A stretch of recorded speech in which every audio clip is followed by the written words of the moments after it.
Welcome back to Oscar Overlander. Welcome back to my channel. In this video I like to show you my outdoor kitchen, which is behind this door here. How it is done, how I made it, I will show you in this video.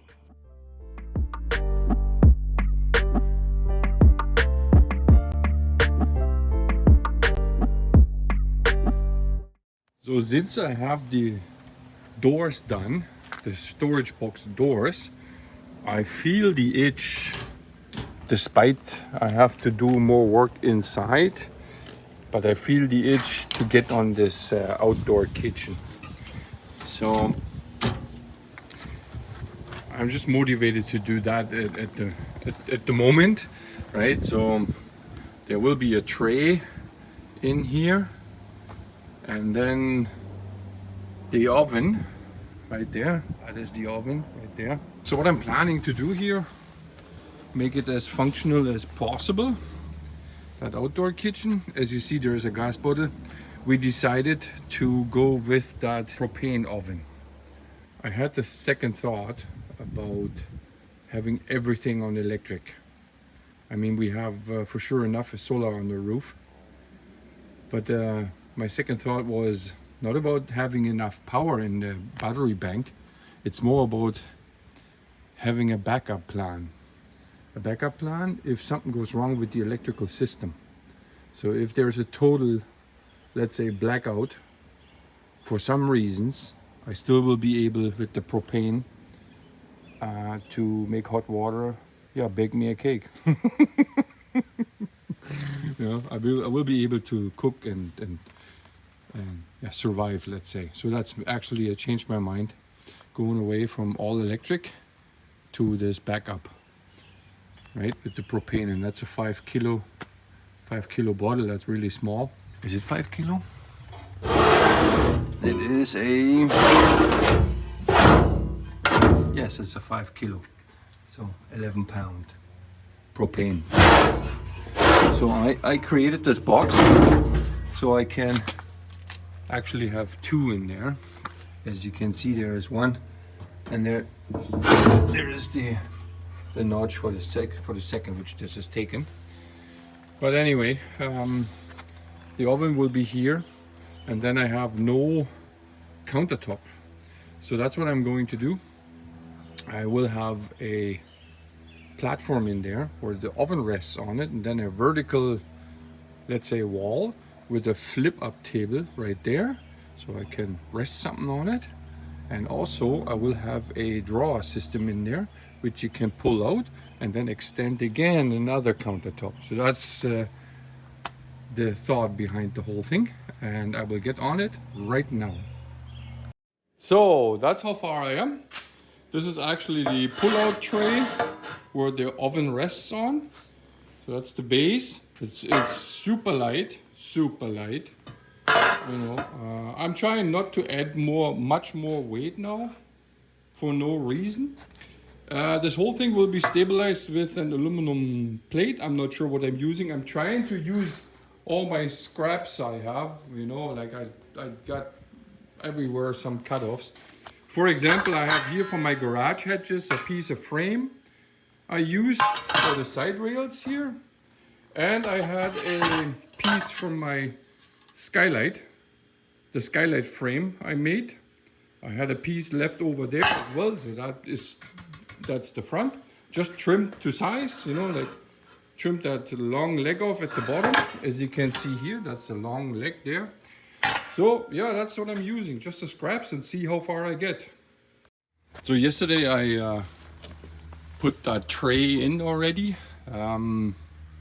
Sorry, I forgot to film, because what I did is I worked on this. Oh, now I have only one hand, I need two. Sorry. So what I did yesterday is I worked on this tray, and then I started putting this vertical in, which holds the countertop, right? But then I placed it in here, tried it, put the oven in, and then I saw I can't open the lid. So it was hitting the body of the habitat. So so I had to change it, and so on and on. I tried it X times, and I had to change it a couple of times, and I forgot to film, so sorry about that.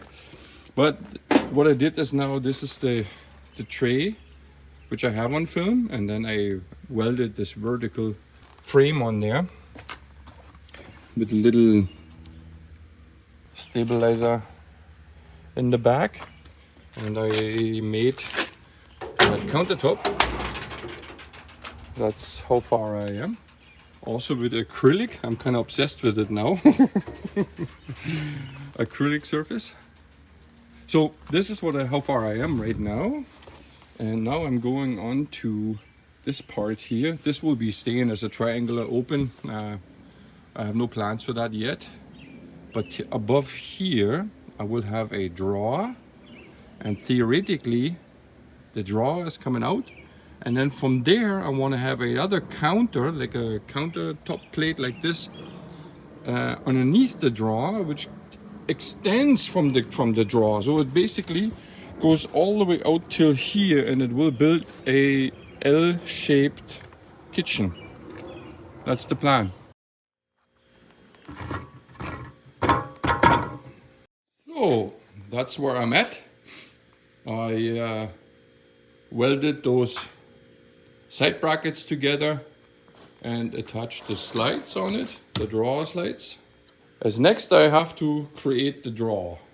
So I got the drawer welded up and grinded, cleaned up. Now I'm cutting this 3mm ABS in there as a bottom, but not gluing it in yet because I have to weld here some angles on. These are the attachments for the second sliders for the pull-out countertop. Let me show you. So I have now basically the drawer. It's the drawer with the ABS in it and the drawer slider, and then there's an angle. This is the angle for the whole thing, but there's an angle attached here. There's an angle attached on the drawer with the slider for the countertop. So let's check. Oh, hallelujah. Oops. Nah, there you go. This way is better. This way is better. So, yes. So this is the drawer coming out. Oops. It's now not tight at there. It's probably coming out a little further, but yeah, no, that's good. Okay. And then I pull here, and the counter is coming, countertop coming out. I like it. I like it. Okay. Now I'm going to apply epoxy on the surface. So this is the drawer front, and here the extra countertop, the pull-out countertop. I will apply epoxy on the surface and on the sides as well. Next morning, the epoxy is dried. I was going to say nice and shiny, but we had that once. You know, not everybody likes shiny, but I like it now. You know, I have done quite a few surfaces, and I like the look of it. Now the next challenge will be installing this handle right there, because the screws are only that short, so they don't even reach through the wood. See here? They're too short, so I guess I have to drill from the underside and make the material thinner so it can't be seen. So that's doable. And here we go. First one done.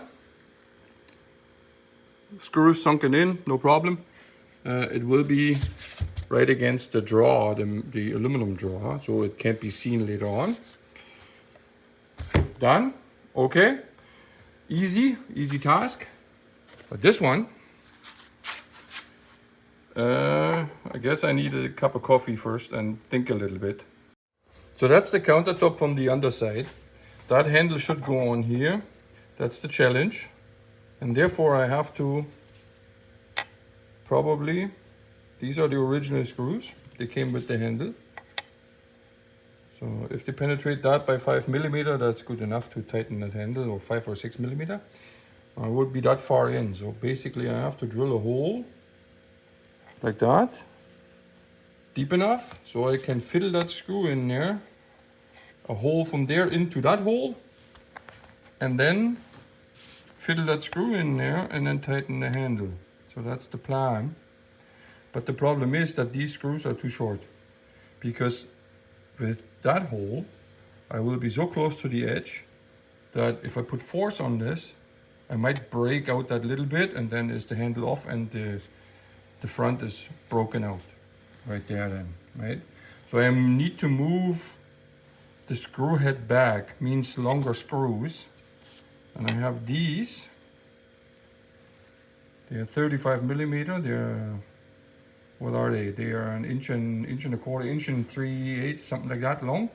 They would move that back, and it's not so likely that this little ledge or edge here will break out.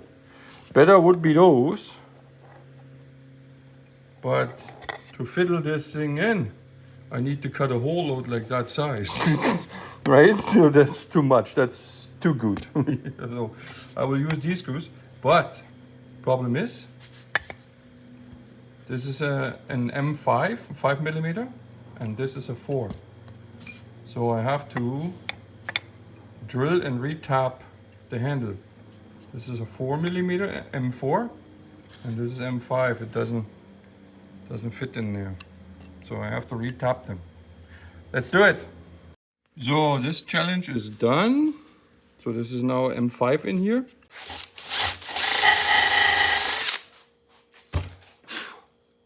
Now we need to break this out. Whoops. Here's number 1. Number 2. Oh yeah, and the rest with the chisel. If you don't want, then I make you to.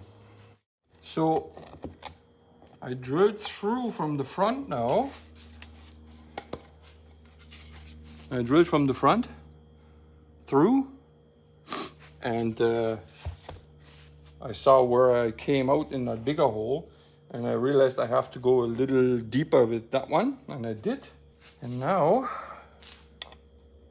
let's see if this screw, almost. Oh, flat screwdriver.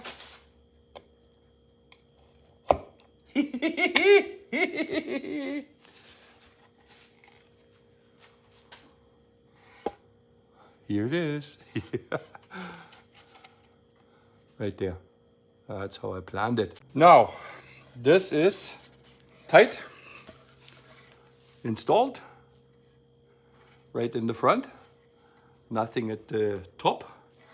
It's visible, but this is now a little worse than I thought, because what I didn't think about is how do I turn the screws inside. So I had to bring the screwdriver in on an angle. That's why I needed to get rid of a little bit of this material here. I do not have an angle bit. I don't think anybody has an angle bit. I do have this kind of angle tool which you can attach to your impact, and then you have a 90, but it's still, your bit is that long or that long, you know, it doesn't let you get into this hole here. So there you go.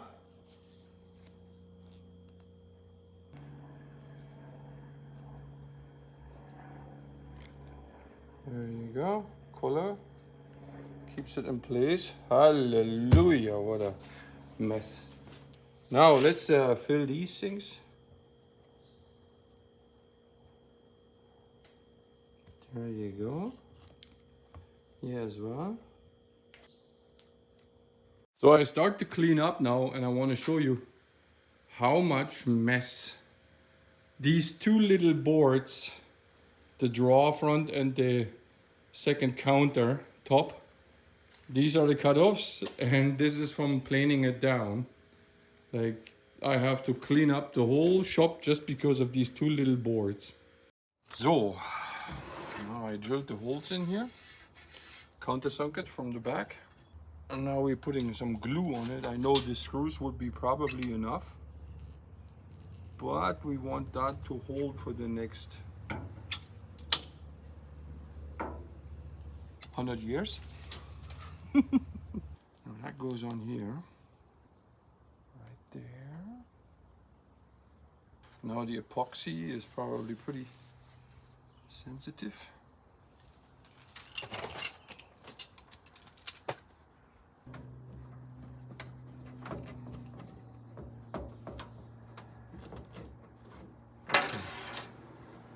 Okay.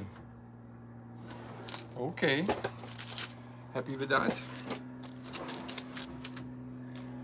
Screwen Sie.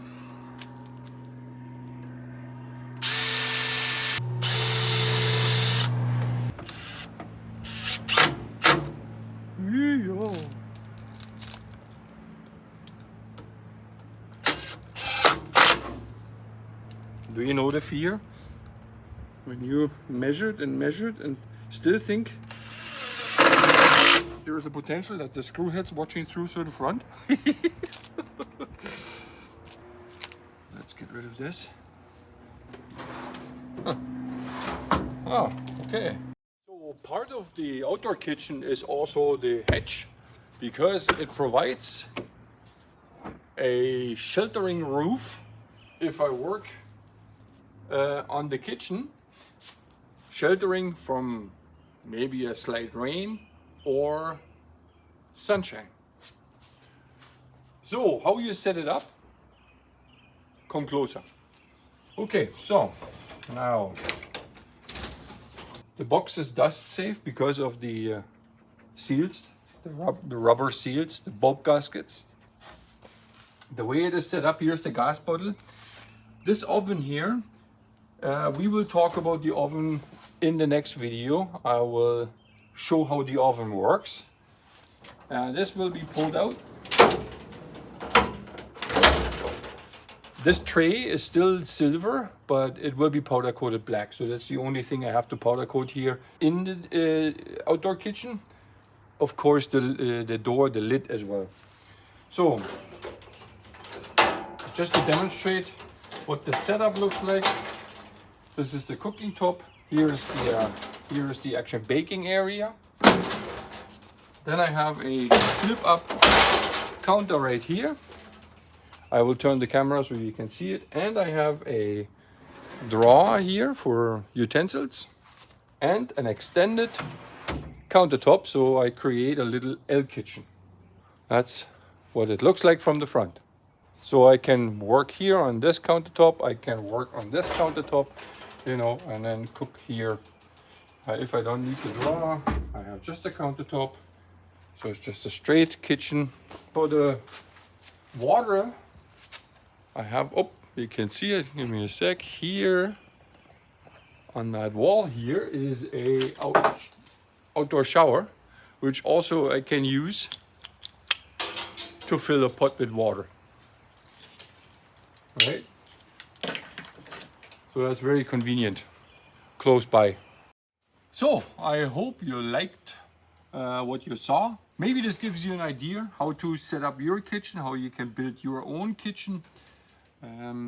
Maybe not the same way, but it gives you a start, you know, to work on it, and gives you a general idea, and you make it better than this one and make finer details or whatever, right? So at least it is a start you can work with, and yeah, let me know in the comments if you liked it. Give me a thumbs up, and I see you in the next one.